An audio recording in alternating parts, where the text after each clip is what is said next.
Okay, so here is where we start having equations, well, they start with logs inside them. And how do we approach this kind of problem? So first of all, we do recognize that if two logarithms have the same base as each other, so we have a 2 here and a 2 over here, you can group them together by saying if you add two logs, you want to multiply what's inside the brackets. So let's try that out first. I'm going to have log base 2 of, so inside we have x plus 1. I'm just going to multiply with the 5. Just keep the 3 on the other side. Okay. Just make this look a little bit more presentable. Okay. Now the idea here is that you are trying to solve for x, and if you're trying to solve for x, you want to make it alone as soon as possible. So a few things you can do over here.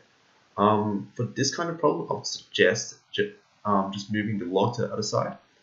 And the property you want to recognize over here is that if you ever have, so this is just one of the log rules if you've forgotten.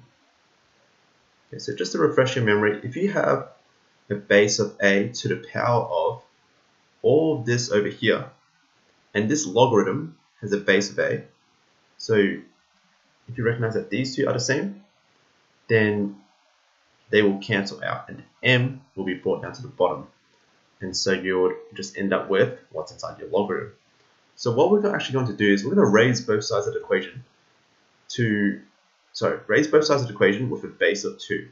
So I'm going to put the 2 below my left hand side. The left hand side is now an index.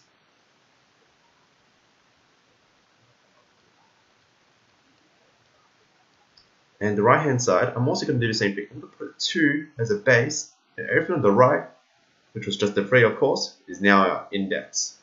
So you can see that the equation still holds true, because the previous equation said that the log is equal to 3. In this case over here, both our indices are equal to each other. Our bases are the same.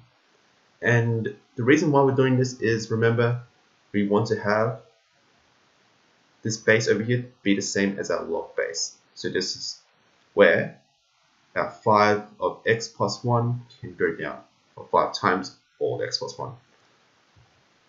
Okay, so the next line looks something like this. 5 times all of x plus 1 equal to 8. Okay, and I've turned the 2 to the power 3 into 8 instead of index form because you can see over here, we're really just dealing with a linear equation. Quite simple. So we have 5x plus 5 equal to 8.